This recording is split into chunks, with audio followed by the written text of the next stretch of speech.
Hey everyone, it's Marnie here for another Sunday video. I'm Marnie and I'm an energy healer and a spiritual coach. My online platform is earthhearthealing.com and I support old souls, sensitive, empathic people, star seeds, those waking up to their soul self, and mainly people who have the relational pain stuck in their nervous systems. This is kind of my specialty, I guess you could say, the people who are drawn to me. And today I want to talk about lineage healing, and are you a lineage healer?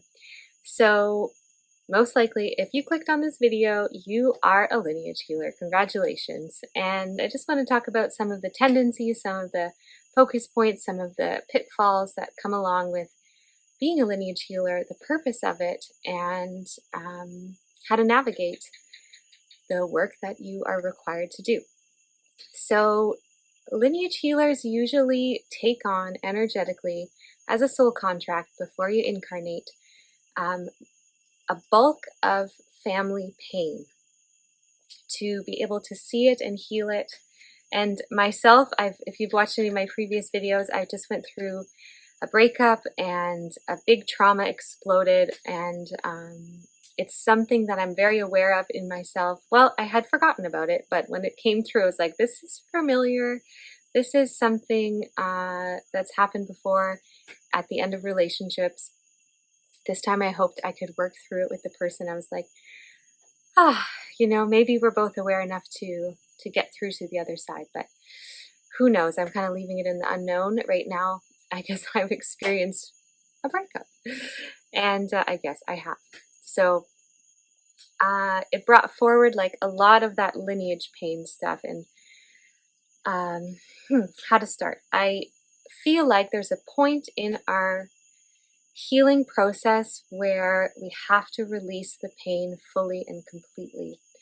And it's something like taking, the baggage off of our bodies energetically.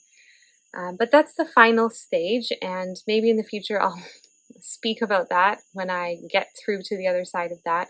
But right now, there's a whole process before we get there, before we fully release things, because to really heal something truly and fully, we need to be able to learn the lesson. So I live somewhere where on one side, it's interesting because I'm living in a house that's kind of between a very high vibe, happy vacation, surfing, good food, lots of retreats, lots of healing, and it's a lot like the love and light version of spiritual development, which is an aspect of our healing, the part where we want to go up, up, up energetically and get into those really high vibes, which is awesome. On the other side of me, the reason why I came to Costa Rica is a retreat center called Pachamama, and I find that one, it's got a lot more of an ability to go into the pain and into the depths of who we are. And the purpose of that, there's no way around it. Our energy field is kind of like a tree. So if you want to go up and you want the leaves to flourish for a long period of time, you also have to make sure that the roots are healthy. And that's kind of what lineage healers get. We get the ability, get meaning that we're given it, not that we get it like we understand knowledge-wise, but that too, we also understand it from a mental level. So lineage healers get the pain, say like our energy feels like a tree, we get the pain, we can feel the pain, and there's this idea from shamans, it's a general idea that we hold 7 generations of pain from our families. So healers have the ability to feel the pain, to tap into it, to see relational discords, to have it kind of like right in our faces, because it's something we contracted to work on. So it means typically the first stage is like a halting of reality, a halting of our life, halting of our projections into the outer world, and then this desire, this intuitive knowledge that we need to go inside to heal. What I have termed, I wrote a book, guys, it's called Sparks from the Heart, A Philosophical Journey of the Soul's Incarnation into Your Subtle Heart. And Side note, it's also getting dark, and I don't usually film videos in the dark, but that's where I could fit it in today. So let's see how long I chat for. And since I'm talking about pain, maybe it's like all part and parcel of this moment.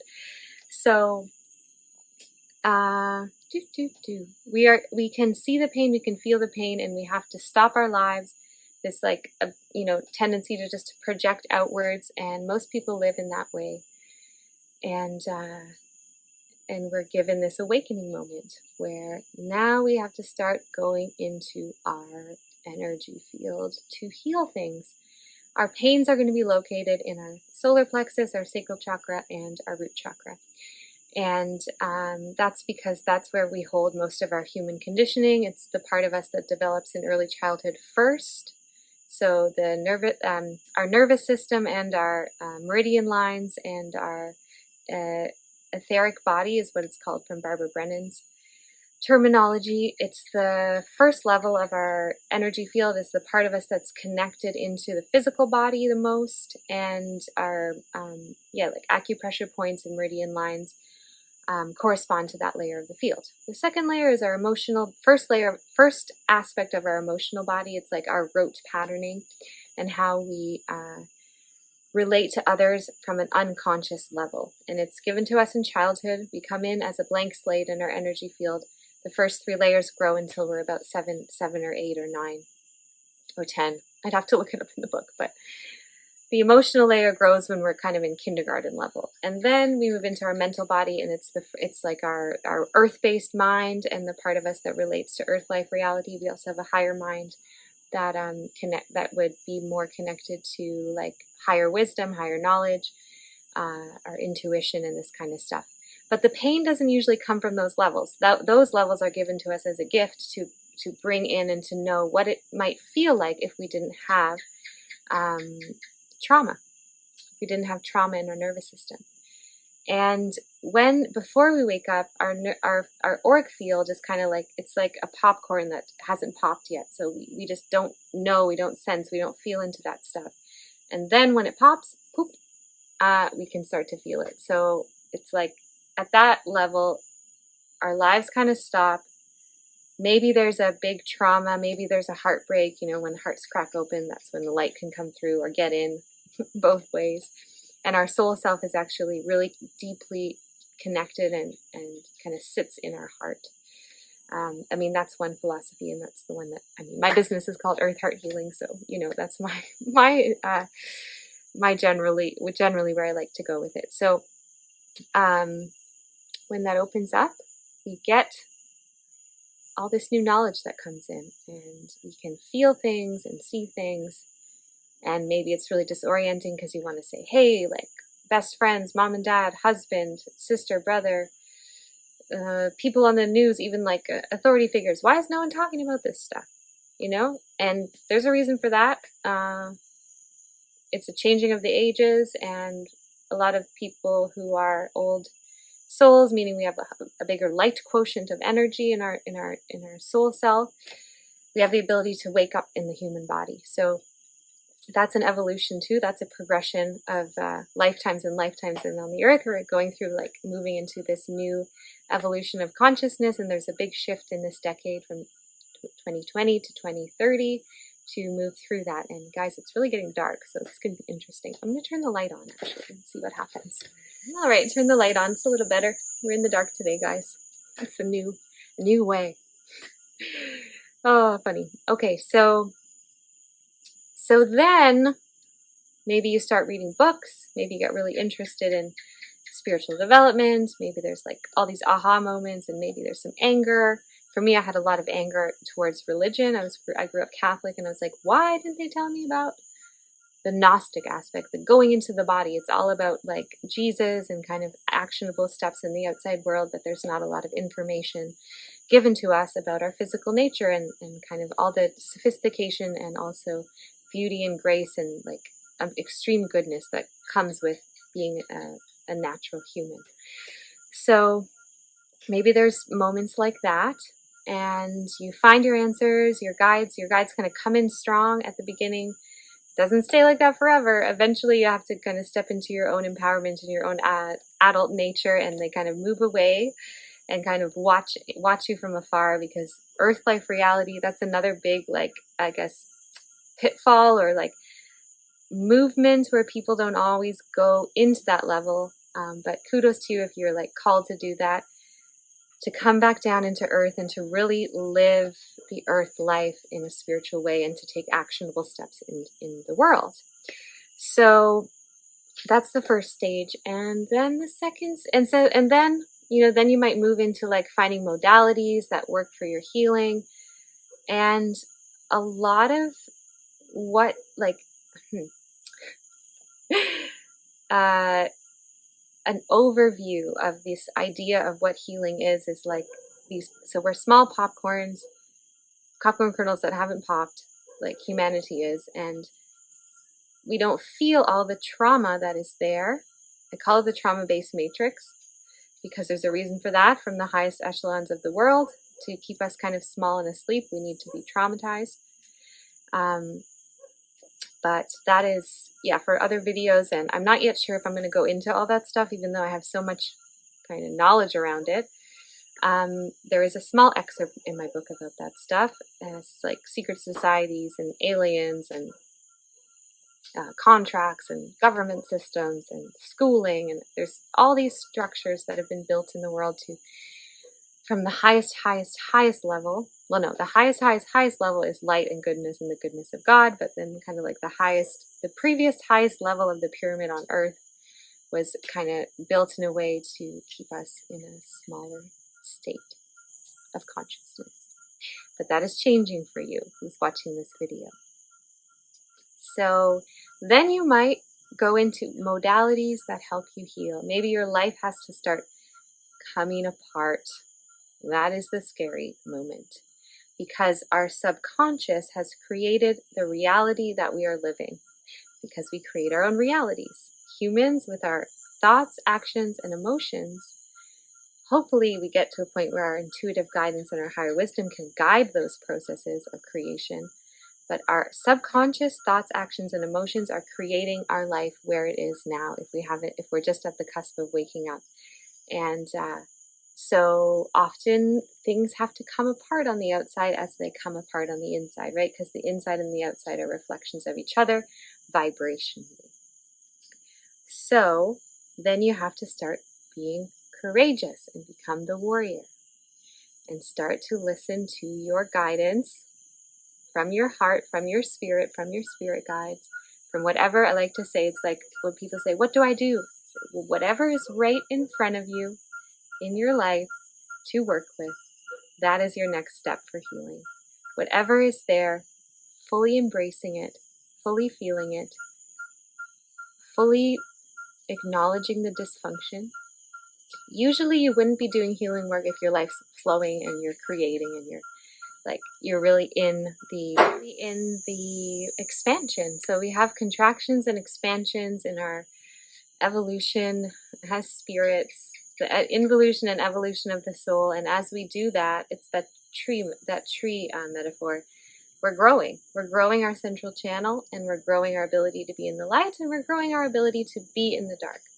And I always like to say, like, being somewhere vibrationally is different than taking action in the dark. So to feel into the darkness of life, the difficulty, the pain, the suffering, we have the ability in our central channel to, as healers especially, to expand the coherence of our central channel enough that we can be there without collapsing, without falling into the lower aspects of our sympathetic nervous system, which is like collapse and deep depressions and stuff. But there's energy in there that it needs to be healed, and as your central channel expands, it's like we have these new abilities to be present with those pains. And it's almost like as you become stronger as a healer, you can step into those places with others to bring the light. And that's such a great and noble process.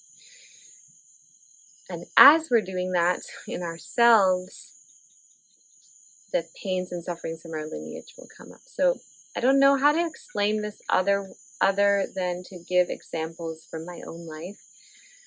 So I grew up in an addictions family, and kind of like bipolar tendencies from one family member, which just means to me like extreme like brightness and shiny and amazing, and then there's a collapse into depression, which, you know, those both sides for me, it's like something that's easily, now it's easy to be in kind of both of those versions energetically, but where I'm healing now is like, what that means is that presence, you know, to be with someone emotionally requires presence, requires an embodied soul to be in the present moment. And with people who have those tendencies of bipolar, the presence isn't there. So a lot of the emotional pain and ways of relating and truth and authenticity get repressed. And then as we heal, they have to come up. So that might mean like an empowerment for being able to speak your voice, do what you want to do in the world, follow your path, follow your soul's path. There's kind of all these fences and contractions put around us because as a child we weren't given that.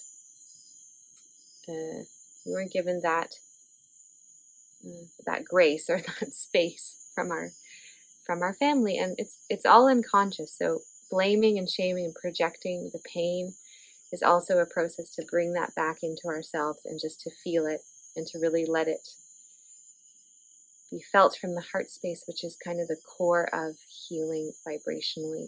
Is to be able to really hold it in our hearts, which means to have compassion for ourselves and others, and also just from a nervous system level to drop in enough, to refocus enough to just be able to breathe with the fear. That's another thing. Every time our ego wants to expand, there's going to be fear there, because our egos only know what they know, and on the other side of the unknown for the ego is death. But really what on the other side of the unknown is actually more information every time. I swear. It's what it's been for me. So, it's like we come in as lineage healers to really focus on healing. So that's one indication that you are a lineage healer. If healing is one of your big interests, you love talking about it, you love doing it, you love doing workshops, you love explaining it to other people, you love being the best version of you because you have done a lot of healing work over time, right? So, what else? I guess another thing is, as you start healing, maybe over time, like me, you start wanting to share that with the world. There came a time I remember it was specifically in a plant medicine ceremony with mushrooms, where I hit into a part of my aura. I could feel it because I was very like heightened reality, where it went global service. And I was like, okay, what is that? And to be honest, that's when all of the dark like system stuff came into my reality, and I had to really learn about it because I was starting to hit into like the global aspect of us as a collective on the planet. So, and then you just don't have another place to go other than to start sharing your self, your truth with others. And that is going to be like, that's where the gold is, to see that every person who is a healer, which there's so many of us out there, we all have our own medicine, because we're all so unique, like a unique snowflake, I like to say. And what our ancestors have experienced and where we are in our moment today is going to give us a unique signature, a unique tone that will support a certain group of people in the world. So for me and my journey as a healer, it's been a lot about first like stepping out of the matrix of like what I was going to be an architect before I moved into the healing world. And like stepping out and fighting against the status quo is a big part of the journey. Paving your own road, allowing your higher wisdom to come in and being able to speak it is a big part of the journey. Being able to embody it. There is like a bit of a process where we think everyone around us has to change to be like us, but actually it's more over time, it's more about embodied presence of that energy that draws people to you. And in my family, actually I would say now like 2.5 to 3, because one of my sisters is quite grounded, but still doing the work in a very grounded way, which is very neat to see. But 2 other ones, so we have 5 people in my like childhood family. 2 of them are like consciously doing the work in a similar way to me. One of them's doing it in a more mainstream way, and then the final one is a little bit unconscious to it all. So, and I think there might have to be one person like that in a family, because it holds the anchor to the old for a certain time. For a certain time, until we reach a certain point in our evolution and consciousness. And how many people out there actually have a full family that's like awake and aware? You know, I work at a retreat center down the road that actually brings in people like that. So I'm kind of getting used to it now. Maybe that supported me being able to speak this way, because I'm just around these type of people all the time, for the most part. But being able to, step into the newness and embody it and break through the old world professionally, relationally, health-wise, what we eat, understanding how healing is actually like at the core, it's a vibrational thing, and it's more about cleaning out the car, like thinking out of the core. Our bodies are naturally polarized towards health and wealth and goodness and success and all these great things, abundance, and it's only what's stuck inside that's actually holding us back. So the old healthcare system would say, like, take this, take that, and it's more like maybe synthetically regulating our vibration, while our organs, whatever micro, on a cellular level, whatever's shifting, maybe we need to bringing in vitamins and minerals and hormonal balancing components at the core. I really believe that most of that stuff can be found in healthy organic food, but it's not always the case these days, and there are so many options, supplements and things like that, that can support the rebalancing of our natural baseline of goodness. But generally, the Western medical system, it wants to like synthetically regulate and also not always get to the core of things. So that's another really big piece is, well, maybe you know this already because you're in the healing world, but imbalances in our body cause disease, and that's related to mental and emotional imbalances as well. So how we are in the world, how we are being in the world is, can it be adjusted from those levels? And that will also help our health and our wellness. So we got to work from it from different angles. Healers, if you are a lineage healer, I think the core of it is that you have more pain than most people. Scratch that. You are more aware of the pain than most people. You have a desire to heal it, to go into it, to move from the outside to the inside. Drop in. And you also have a natural tendency to talk about healing, to embrace healing, to be in the healing world. It's not just like a side gig. You know, for some people, it's like, for some people, it's kind of like a side gig where they need to heal something or fix something or go into something maybe for a month, maybe for 6 months, maybe for a year. Well, that's maybe getting into the healer role, but for healers, it's a lifestyle choice. We're like always in it, always invested in it, and over time, our coherence grows enough that it's our brightness shines through, even though the dark is also there. And I was told once that in my astrological chart, I have 3 planets in my midheaven and like a couple of planets in Scorpio. I am a Scorpio myself, so I will go up and down and up and down in big ways, and it also, that process, just as a side note, our ability to go down and up can really birth projects from scratch, really birth things into the world, because we're bringing the high, we're bringing it down, and we're bringing it into the birthing process. It's funny, when I wrote my first book, Sparks from the Heart, I really felt pregnant. I felt energetically pregnant. It was such an interesting thing to experience. And then when it was over, after I brought the book into the world, I didn't have to talk about my awakening journey anymore. So all the time. It was in the book, and then it kind of went away from my energy so that I could focus on the next moment. So if you're interested in reading that book, reach out to me. I can send you a copy. I think there's still some on Amazon. There might be. You can look it up. Marnie O'Farrell is my last name. And talks about my personal process of awakening, and also about Alzheimer's and the soul and the energetics of that, because I was very interested in that for a while. But that's besides the point. So, everyone out there watching this video, I hope this helped you kind of expand your awareness into what lineage healing is, why you feel drawn to it. It's a soul contract, actually. And what it does for you, like the end result, is that you're paving vibrationally a new path for your lineage, for your family, for your immediate family, for your cousins, for your children. They're going to be able to start vibrationally at a new place, which is very exciting. And it's a gift. And that work we're doing it collectively, but we're also doing it personally. That's another tool that I always bring up. I'm going to ramble for a moment, guys.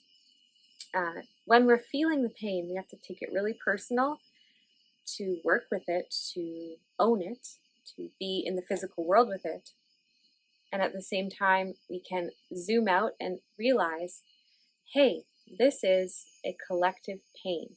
And what that does in our energy field is it really allows us to drop in and just release our attachment and maybe our deflation or inflation. When we're not balanced, we either project it out or we implode it inwards. But the goal is to bring it into the heart in a balanced way and really just feel what is going on. And that feeling will bring it into the heart, which the innate process of that wants to bring the vibration into your truth and your balance, which is corresponding to your spirit and your divine blueprint that kind of comes online when your soul comes online. So that's what I'm going to give you all today. I hope it was helpful, and I'm sending you lots of love. Again, if you're resonating with this content and you're like, hey, I think I might need support, don't hesitate to reach out. You can also just check out my website, earthhearthealing.com.